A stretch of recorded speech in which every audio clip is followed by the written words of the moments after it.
Estamos conectados con Omar Cairo, constitucionalista. Omar, muy buenos días. Buenos días, Nicolás.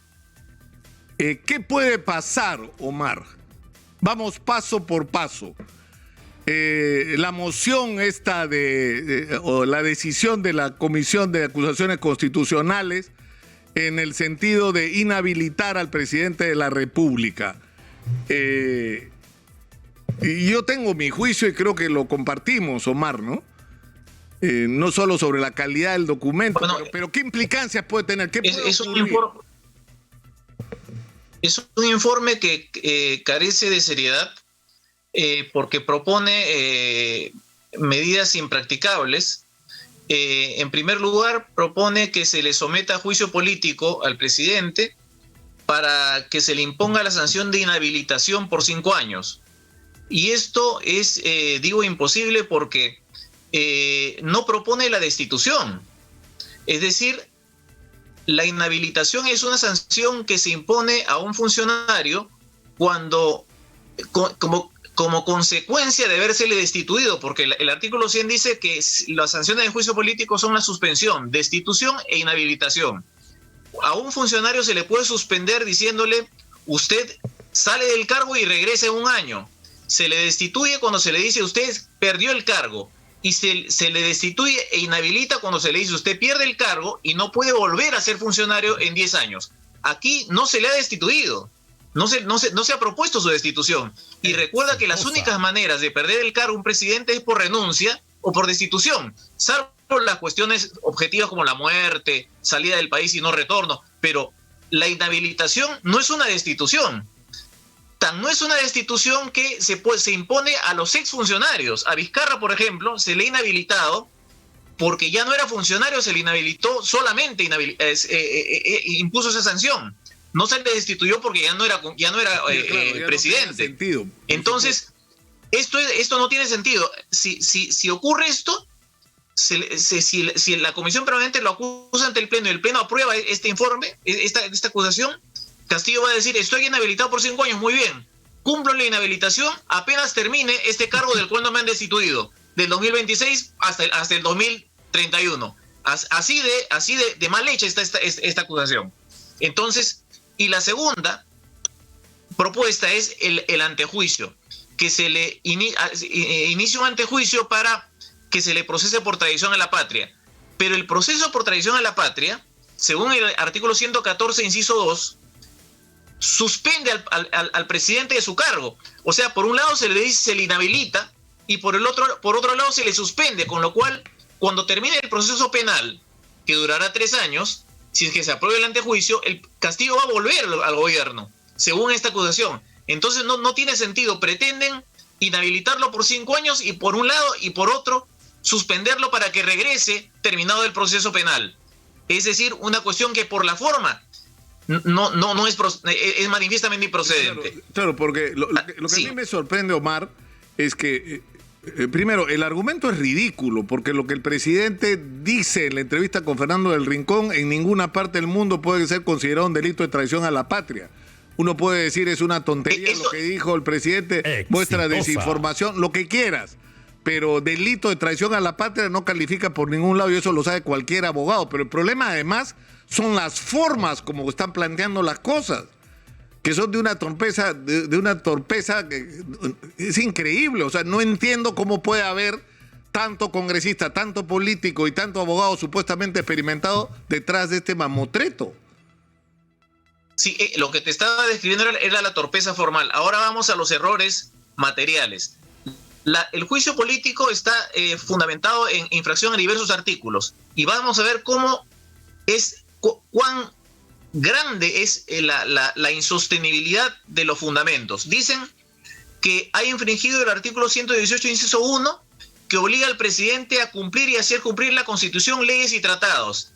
Y dice el informe, página 73, al manifestar su intención de someter a consulta la posibilidad de mar para Bolivia, el presidente ha incumplido la Constitución y los tratados internacionales con Chile y con Bolivia. ¡Caramba! O sea que si este proceso prospera, si se le separa del cargo a Castillo, el Perú está incurso en incumplimiento de tratados internacionales. Yo me imagino que los embajadores de Chile y Bolivia se retirarán y de repente entramos en un conflicto internacional porque el presidente a nombre del Estado, según este informe, ha incumplido los tratados de límite con Chile y Bolivia. Esto no tiene sentido. Luego se dice que esta declaración representa al Estado y por lo tanto Castillo ha infringido el deber de representar al Estado. ¿Y por qué dicen que infringió este deber? Porque el presidente de la Cámara de Diputados de Bolivia le ha agradecido. O sea, eso significa que para Bolivia ya esto que ha dicho Castillo es mandatorio y vinculante. Y no solamente va por los fundamentos, sino también por las expresiones de argumentación de quienes presentaron esta denuncia. Dicen que todo lo que el presidente dice dentro y fuera del país tiene efecto jurídico y político y así lo reconoce el derecho internacional. O sea, la declaración de Castillo ante CNN de que pretende consultar la salida al mar a Bolivia, que dicho sea de paso no es por mar peruano, nunca lo fue, sino por mar chileno, por litoral chileno, eso obliga al Perú. O sea, el Perú está obligado, según uno de los que propone la denuncia. Escúchame. Es decir, Bolivia tiene ahorita el derecho de exigirle al Perú que convoque a referéndum. Esto no tiene sentido. No, realmente no tiene sentido. Lo que sí está establecido es que si alguna vez Chile y Bolivia se ponen de acuerdo y Chile pretende entregarle salida al mar a Bolivia por territorio que fue peruano, esto no se puede hacer sin consultarlo antes con el pueblo peruano. Eso está en el tratado. Eso sí está en el tratado. Sí, pero el problema es competencia. Claro, pero a lo que eso es competencia del Congreso. Claro, pero estamos yendo. Es decir, esto, yo creo que el más grave defecto de este mamotreto es que desvía la atención del tema real que estamos enfrentando los peruanos. O sea, el presidente de la República acaba de ser señalado por la investigación fiscal, por el fiscal ¿cómo se llama? Hans, por acá lo tengo. El fiscal Hans Alberto Aguirre Huataco, que es el que formula este requerimiento ante la justicia, lo que dice en determinado momento es que se ha acreditado la existencia de una organización criminal cuyo líder es el presidente de la República y en el que participa la primera dama y en el que están articulados los hermanos Espino, la cuñada del presidente, los hermanos de la primera dama, Heiner Alvarado, que pasó del ministerio, que no entiendo sinceramente por qué está ahí. Algún día, muy pronto estoy seguro, lo sabremos. Pasó de vivienda a transportes en medio de acusaciones gravísimas, ¿no? Pero todo esto, esa es la discusión, Omar. Esa es la discusión. Entonces yo quisiera que vayamos a la pausa y me expliques cuáles son las consecuencias que puede ser esto que sí es importante, que sí es serio, que es el requerimiento presentado por el Ministerio Público y todas las implicancias que podría tener. Por favor, vamos a la pausa y regresamos para hablar de cosas serias, no de las tonterías que hace el Congreso de la República. Sobre esta acusación, sorprendentemente mal planteada, existen dos posibilidades. La primera, que no tengan los votos, cosa a la que ya estamos acostumbrados en el Perú, que en el Congreso se digan cosas y al final no pasa nada porque no tienen los votos. Pero lo segundo es que voten a favor de este mamotreto, con lo cual van a victimizar al presidente Castillo, que podría, si pretenden sacarlo de Palacio de Gobierno, irse a una embajada, solicitar asilo que se lo darán, reclamar ante la Corte Interamericana que lo han inhabilitado ilegalmente y la Corte Interamericana seguramente lo rehabilitará y el señor Pedro Castillo estará habilitado para regresar no solo al Perú, sino a ejercer el mandato como presidente.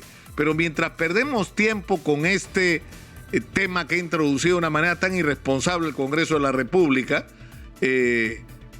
tenemos un asunto serio, que es una investigación en el Ministerio Público que incluye al presidente de la República. Ayer ha tenido un capítulo sumamente importante, que es la orden de captura que no se ha podido ejecutar aún, contra la cuñada que ha sido, como ustedes saben, criada como una hija por el presidente de la República, y de órdenes de captura además que sí se han ejecutado contra el alcalde de Anguía, amigo del presidente de la República, y los hermanos Espino, amigos de Jennifer Paredes, la cuñada hija del presidente de la República. Y la acusación que formula el Ministerio Público es que son parte, todos ellos, de una organización criminal en la que se incluye no solo al presidente, a la primera dama, a los hermanos de la primera dama, es decir, a los cuñados del presidente de la República, a Heiner Alvarado, actual ministro de Transportes y hasta hace poco ministro de Vivienda, y a otras personas, entre funcionarios, empresarios, que se supone van a hacerse conocer en los próximos días. ¿Qué consecuencias y qué implicancias puede tener esto, Omar? Sí, Nicolás, simplemente para concluir con la denuncia de traición a la patria, porque hay una solución para esto. Esta denuncia sostiene en el tema del antejuicio que el presidente ha cometido el delito del artículo 325, que es practicar un acto dirigido a someter a la República a dominación extranjera o hacer independiente una parte del territorio. No entiendo cómo la declaración ante Rincón constituye ese acto de separatismo o de sometimiento a dominación extranjera. Esto redondea el hecho de que carece de sustento. Pero la solución es la siguiente. Esto es un informe. La subcomisión lo puede desaprobar y archivarlo y salva el prestigio del Congreso. Y ahí termina el transcurso lamentable de este documento. Paso a lo siguiente, a lo otro. Las investigaciones tienen dos rutas. En el tema penal,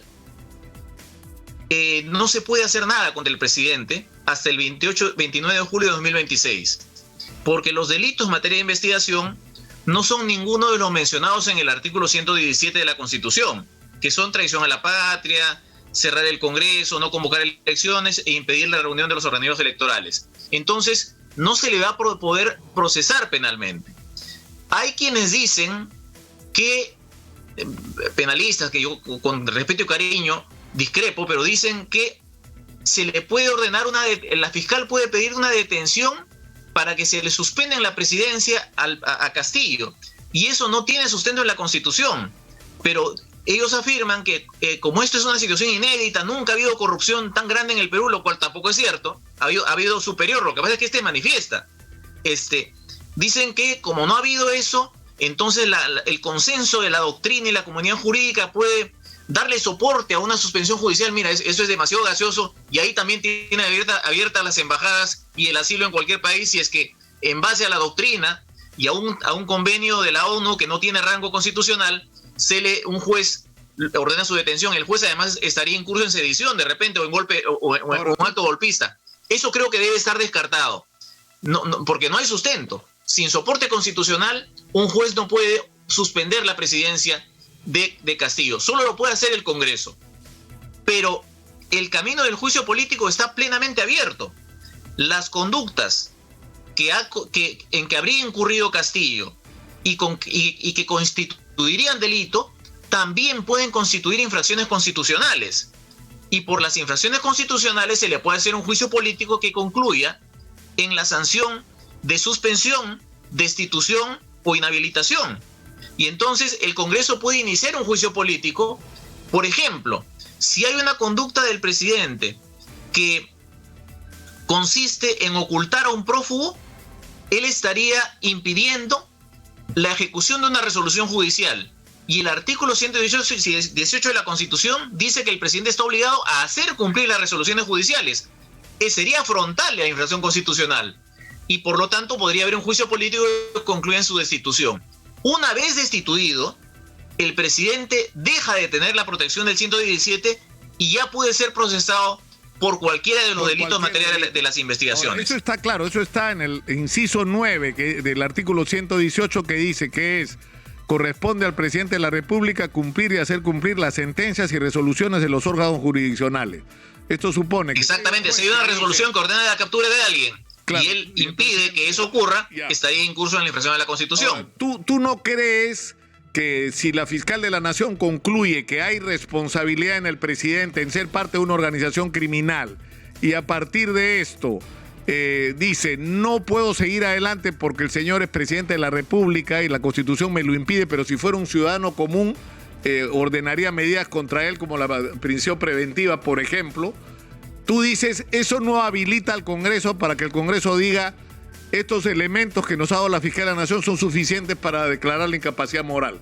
Tú insistes con la tesis No, de que incapacidad moral no funciona como sí no, dice porque César Delgado dice la incapacidad moral... La incapacidad moral no, porque la incapacidad moral es un concepto indeterminado. En cambio, la infracción constitucional, y no se puede sancionar a nadie por un concepto indeterminado, gaseoso. Los mismos defensores de la incapacidad, de la vacancia por incapacidad moral dicen eso. Esto no se sabe qué es. Ya se averiguará en el proceso. Eso es... Si la fiscal de la Nación te está diciendo, he llegado a la conclusión de que el presidente es parte de una organización criminal, es más, la lidera, en este caso, en este otro, en 5 casos, en lo de biodiesel, en el caso del Ministerio de Transporte, en los casos del Ministerio de Vivienda, en el caso de Anguía, olvídate todo lo que todavía no sabemos. Y encima ayudó a fugar a Pacheco y a Silva y mantuvo contacto con ellos en la clandestinidad. Pero como es presidente, no lo puedo acusar. O sea, ¿no te parece ese argumento suficiente para decir una persona con esa característica perdió la capacidad moral para gobernar? No, por una razón, porque la fiscal es parte acusadora. Recuerda eso, la fiscal no es juez. La fiscal lo que podría hacer es interponer una denuncia constitucional ante el Congreso para que el Congreso lo destituya por juicio político por infracción a la Constitución. En aquellos puntos donde se haya no solo cometido un delito, sino una infracción constitucional, como haber ayudado a un prófugo de la justicia. Claro. Para terminar, ayer se allanó Palacio de Gobierno, no Palacio, la residencia. Y probablemente no solo se tomen medidas contra la cuñada hija del presidente, sino que estas medidas podrían alcanzar a la primera dama. A la primera dama. Entiendo que esto es algo que se está evaluando en la Fiscalía en base a los testimonios que se están recibiendo. Es decir, si la primera dama ha tenido algún nivel de participación, ella no tiene ninguna protección. O sea, podrían pedir su detención preventiva o preliminar, como en el caso de los otros 4 implicados en esta investigación, ¿o no? Técnicamente, los únicos que tienen protección del 99 y 100 y del 117 son el presidente y los ministros, nadie más. O sea, contra Heiner Castillo tampoco puede, contra Heiner Alvarado tampoco tienen posibilidad. Es decir, la fiscal no podría ordenar su detención. Tiene primero que pedirle permiso al Congreso, porque ha sido durante el ejercicio de su función. Tiene que hacer una denuncia constitucional para que se inicie un antejuicio, y en el marco del antejuicio puede pedir la detención. Contra el ministro sí, porque el ministro no está protegido por el 117. El presidente sí. A los ministros se les puede procesar por cualquier delito en el ejercicio de sus funciones. Al presidente solo por 4 delitos. Omar, te agradezco mucho por esta conversación. Siempre no estamos de acuerdo en todo, ¿no? No estamos de acuerdo en todo. Yo creo que la incapacidad moral permanente, o sea, se acredita que un presidente está involucrado en una organización criminal, así un juez no lo haya demostrado, no lo haya resuelto aún, pero tienes tantas evidencias que apuntan en esa dirección. Yo creo que, sinceramente, el país le daría el respaldo a una decisión de esa naturaleza, ¿no? Y no podrías considerarlo inconstitucional, porque finalmente lo único que requieres para declarar capacidad moral son 87 votos. Si tienes 87 votos, es constitucional. Esa es la dictadura de los votos, porque con ese criterio, si un presidente gobierna mal, con 87 votos lo declaras incapacidad moral y incapaz moral y sale. Entonces el presidente va a tener la estabilidad que decide el Parlamento. Si en un momento el Parlamento está contra el presidente, 87 votos y se acabó, lo declaran incapaz moral, porque es un concepto indeterminado. En mi opinión es incapacidad mental, pero si está la infracción a la Constitución, ¿para qué complicar la cosa? ¿Para qué convertir en víctima a quien se pretende cuestionar? Muchas gracias, Omar Cairo, constitucionalista, por estar con nosotros esta mañana.